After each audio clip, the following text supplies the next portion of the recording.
pertama saya sebagai seorang pendidik, saya menjadi pendidik selama lebih kurang 24 tahun. Sebagai pendidik, saya pernah menjawat jawatan sebagai guru penolong, kemudian penolong kanan, kemudian jadi penyelia di Pejabat Pendidikan Daerah Perak Tengah, seterusnya menjadi guru besar di 3 buah sekolah. Sebelum saya diminta untuk bersara pilihan sebab dipilih sebagai calon dalam pilihan raya pada tahun 2018. Banyaklah pengalaman sepanjang 24 tahun saya sebagai seorang pendidik, dan juga dalam pilihan raya ke-15 yang baru ni saya berjaya mempertahankan kursi Dua Belanja yang akhirnya Yang Amat Berhormat Menteri Besar telah memberi kepercayaan kepada saya untuk menjawat jawatan sebagai Ahli Majlis Mesyuarat Kerajaan Negeri dengan memegang portfolio selaku pengurusi Jawatankuasa Pendidikan, Pengajian Tinggi, Belia dan Sukan Negeri Perak. So pada saya satu amanah dan tanggungjawab yang cukup besar yang diberikan oleh Yang Amat Berhormat Menteri Besar, tetapi dengan ada sedikit pengalaman saya sebagai seorang pendidik, saya cuba melakukan sebaik mungkin demi peningkatan pencapaian pendidikan dan juga pengajian tinggi. Selain itu, belia dan sukan juga saya tidak asing kerana saya juga adalah salah seorang orang yang cukup berminat dengan sukan dan juga pernah aktif dalam kegiatan belia. Maka dengan ada sedikit saya kata tadi pengalaman dan juga perkara-perkara yang saya tahu, saya cuba melakukan yang terbaik demi pendidikan dan juga belia serta sukan dalam negeri Perak ini, insya-Allah. Bila saya diberi amanah sebagai Esko Pendidikan Pendidikan Tinggi, yang pertama saya perlu mendapatkan info maklumat daripada pihak-pihak yang berkaitan, khususnya Jabatan Pendidikan Negeri, universiti-universiti atau kolej-kolej yang berkaitan, untuk kita melihat di mana kekuatan dan juga kelemahan, khususnya dalam kita memastikan pencapaian bagi pendidikan di negeri ini dapat kita tingkatkan bersama. Sebab untuk berjaya, untuk mendapat prestasi yang baik, kita perlukan kerjasama, kolaborasi yang cukup tinggi daripada semua pihak, dan saya cukup yakin pihak Jabatan Pendidikan dan juga institusi pengajian tinggi telah memberi kerjasama yang baik dan dapat memberi idea, pandangan dan juga kaedah-kaedah yang boleh kita laksanakan bagi memastikan pendidikan negeri Perak ini berjaya kita tingkatkan. Seperti yang sudah maklum,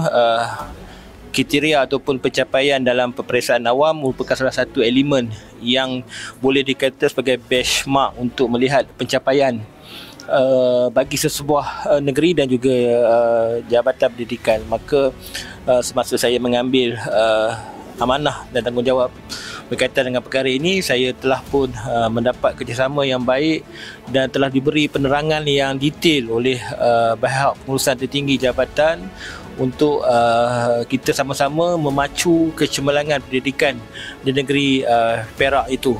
Dan Alhamdulillah daripada itu saya dapat kerjasama yang cukup baik daripada semua pihak, dan hasilnya dalam SPM 2022 yang lalu, Perak telah berjaya meningkatkan prestasi bagi pencapaian SPM dan juga STPM.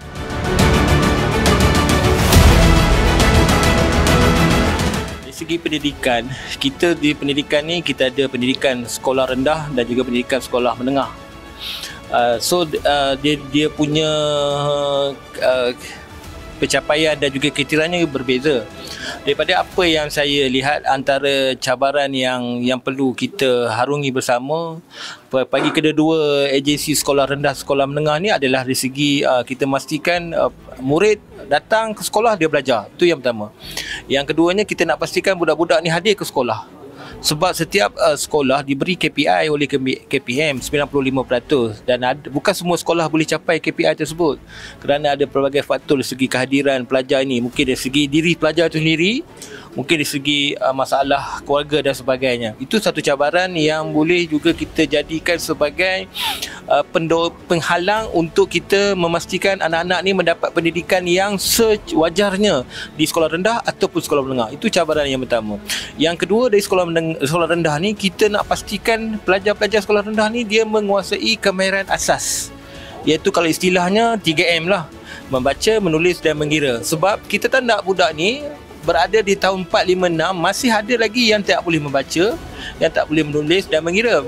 Kerana seperti kata, salah satu faktornya mungkin kerana diri pelajar itu sendiri ataupun kerana kurangnya tumpuan dan sebagainya. Maka itu di antara fokus yang saya sedang usahakan supaya semua pelajar sekolah rendah apabila dia menghabiskan sesi persekolahan sekolah rendah, dia dapat menguasai kemahiran 3M itu dengan baik. Kerana kemahiran 3M ini cukup penting apabila mereka berada di sekolah menengah. Pada sekolah menengah pula kita fokus pada yang pertama untuk dia orang ni layak dapat sijil. Sekarang ni untuk layak dapat sijil, dia hanya perlu lulus subjek bahasa Melayu dan juga sejarah. So kita nak mereka belajar 5 tahun di sekolah menengah dan 6 tahun sekolah rendah, 11 tahun mereka berada di sekolah ini.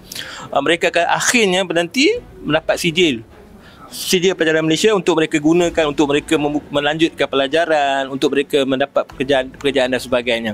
Kemudian di sekolah menengah ni cabaran kita adalah di kelas-kelas peralihan. Kerana budak-budak kelas peralihan ni kadang-kadang perlu diberi bimbingan khusus. Kerana mereka ni manalah daripada sekolah rendah ke sekolah menengah perlukan pengajaran dan pelajaran yang lebih bertumpu supaya mereka ini dapat menguasai pemahaman, menganalisis, mensintaksis dan sebagainya dengan baik. Kerana kalau kelas peralihan ini kita tidak jaga, tidak fokus dengan baik, apabila mereka berada di Form 1, Form 2, Form 3 dan Form 4 nanti, mereka akan mengalami kesukaran untuk cuba menjawab soalan-soalan dalam subjek bahasa Melayu, bahasa Inggeris atau subjek lain. Kerana ada soalan lisan, ada soalan bertutur dan sebagainya. So penumpuan pada kelas peralihan itu juga perlu kita titik berat. Itu di antara dua perkara yang saya nampak yang perlu kita harungi bersama. Kalau kita boleh selesaikan kelas peralihan ini, maksudnya budak peralihan menguasai kemahiran mereka, saya cukup yakin dan percaya pencapaian negeri Perak untuk mendapat sijil layak sijil SPM itu akan terus meningkat. Manakala segi pengajian tinggi, kita perlu melihat kebanyakan universiti menawarkan pelbagai kursus. Tetapi kita juga kena memikirkan apa kursus yang bersesuaian dengan kehendak semasa. Sekarang ni lebih pada industri TVET, industri dan sebagainya. Sebab kalau itu ruang dan peluang, maksudnya saya mengharapkan pihak universiti juga kena memikirkan kursus-kursus yang bersesuaian dengan kehendak pemain-pemain industri.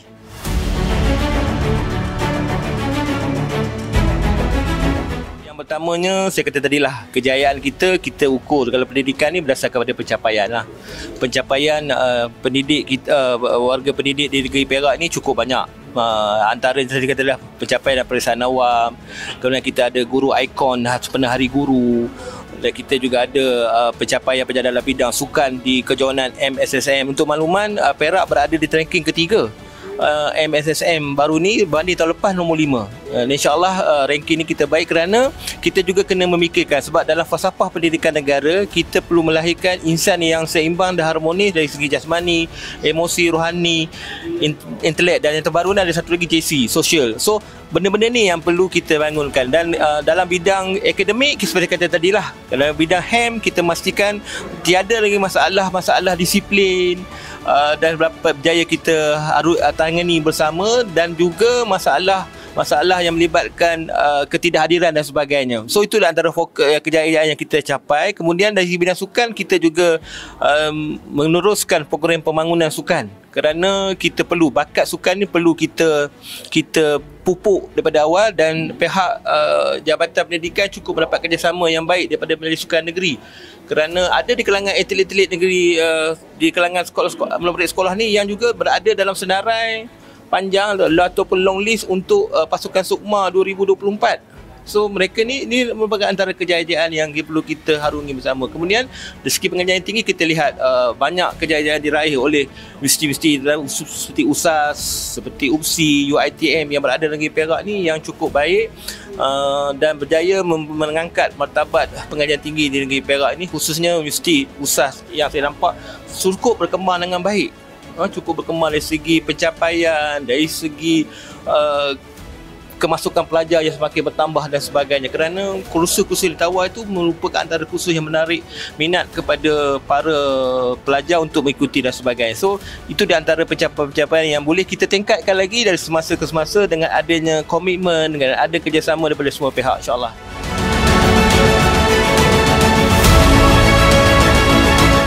Dalam Pelan Perak Sejahtera kita ada tajuk melahirkan modal insan.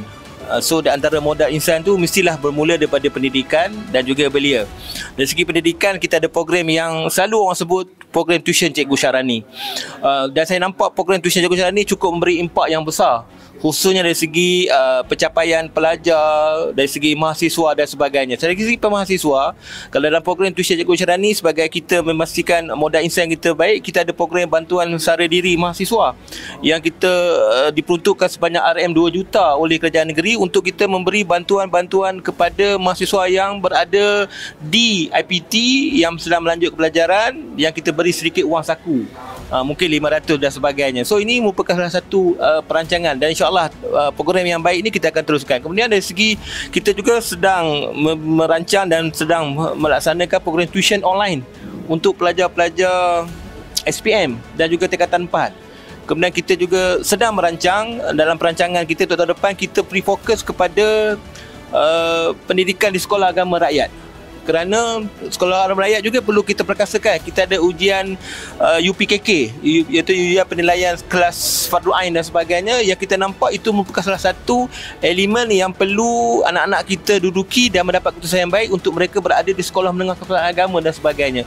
So selaras dengan itu, kita akan cuba masukkan elemen UPKK juga dalam satu program tuition Cikgu Syarani, selain program-program lain yang kita laksanakan sepanjang ini. Dari segi pengajian tinggi, kita teruskan dengan program bantuan sara diri. Kita ada inisiatif siswa Yayasan Perak, dan kita juga bersama dengan PASAK, kita akan berdasarkan bajet yang sedia ada, kita akan edarkan pula voucher buku.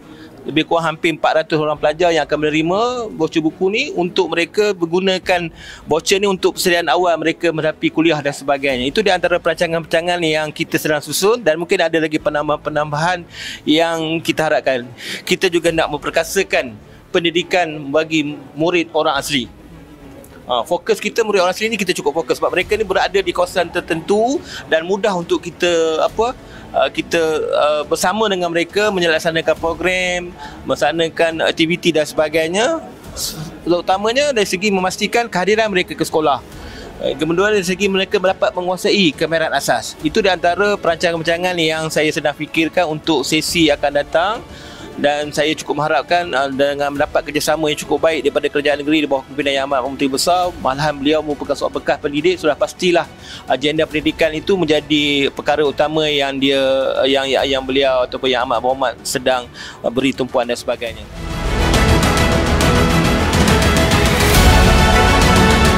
Yang pertama, harapan saya mengharapkan semua warga pendidik akan melaksanakan tugas dan amanah sebaik mungkin. Kerana bak kata pepatah, pelajar ni ibarat kain putih, yang akan mencoraknya sudah pastilah seorang guru. Maka saya mengharapkan semua guru yang berada di negeri Perak ni dapat memberi perkhidmatan yang cukup baik, dapat memberikan ilmu, dapat memberi maklumat, dapat memberi didikan, asuhan, dorongan kepada anak-anak kita ini, supaya mereka ini akan menjadi seorang pelajar yang cukup berwibawa, cukup cemerlang dalam semua aspek. Itu yang pertama. Yang kedua, harapan saya agar kita kena seiring sejalan, seia sekata dengan kepimpinan kerajaan negeri, dengan kepimpinan pusat, agar segala dasar, segala perancangan yang disusun akan mendapat pertimbangan dan juga sokongan daripada semua pihak. Kerana untuk berjaya ni kita kena bersama, tidak boleh kita bergerak one man show dan sebagainya. So itu yang penting, yang kerjasama. Yang ketiganya adalah komitmen kita. Komitmen kita ni termasuklah daripada guru, tenaga pengajar, mahasiswa dan juga pensyarah, untuk pastikan pengajian tinggi dan pendidikan negeri Perak ini mendapat info, mendapat maklumat yang cukup baik kepada semua orang. Kerana saya faham bukan mudah untuk kita membentuk seorang insan yang cukup hebat dalam semua segi, tetapi saya cukup yakin dan percaya dengan komitmen kita bersama, dengan kerjasama yang bersama, kita dah mampu merealisasikan. Dan harapan saya yang terakhir, kita kena berganding bahu dalam semua pihak.